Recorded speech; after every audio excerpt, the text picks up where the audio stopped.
আসসালামু আলাইকুম ভিউয়ার্স। আজকে আম্মু রান্না করবে কদু ভাজি, অর্থাৎ লাউ ভাজি। আসলে যে লাউ সেই কদু। তো প্রথমে একটি ফ্রাই প্যানে তেল নিয়ে নিব। তেলগুলো গরম হয়ে যাওয়া পর্যন্ত অপেক্ষা করব। তেলগুলো ভালো করে গরম হয়ে গেলে সেখানে দিয়ে দিব তেজপাতা। একটা তেজপাতাকে আম্মু 2 পিস করে দিয়ে দিচ্ছে।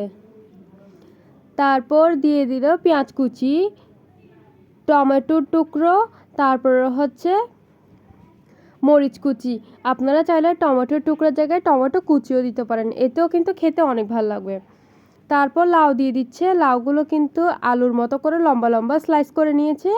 এরকম ভাজি দেখতে কিন্তু খুব সুন্দর লাগে, তাই হচ্ছে আম্মু এরকম করেছে। আপনারা চাইলে কুচিও করে নিতে পারেন, তবে এরকম লম্বাটে করলে কিন্তু দেখতে অনেক সুন্দর লাগে, তাই হচ্ছে আম্মু এভাবেই করেছে।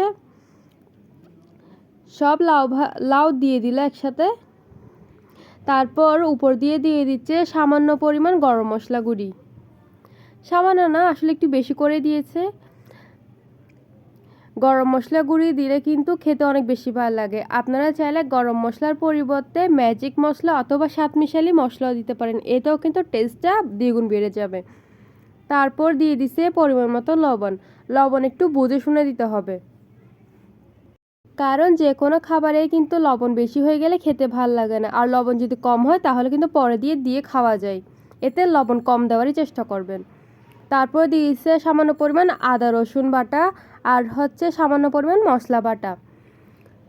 যেখানে সব মশলা একসাথে আম্মু বেটে রাখে একসাথে, ওইখান থেকে সামান্য পরিমাণ দিয়ে দিছে। তারপর ভালো করে নেড়ে চেড়ে নিচ্ছে। অবশ্যই চুলা কিন্তু লো ফ্লেমে রাখতে হবে। তারপর হচ্ছে আম্মু ঢাকনা দিয়ে দিছে। কিছুক্ষণ পর ঢাকনা খুলে চেক করে নিচ্ছে। দেখেন প্রায় মজে গেছে, আর হচ্ছে কিছু পরিমাণ ঝোলও বের হয়েছে। চুলা অবশ্যই লো ফ্লেমে রাখতে হবে, না হলে কিন্তু লাউগুলো পুড়ে যাবে। তারপর আম্মু লাউগুলোকে ভালো করে নেড়ে চেড়ে দেখে নিচ্ছে যে নিচেরগুলো হয়েছে কিনা। এখন উপরেগুলো নিচে, নিচেরগুলো উপরে, এরকম করে উলটপালট করে দিচ্ছে।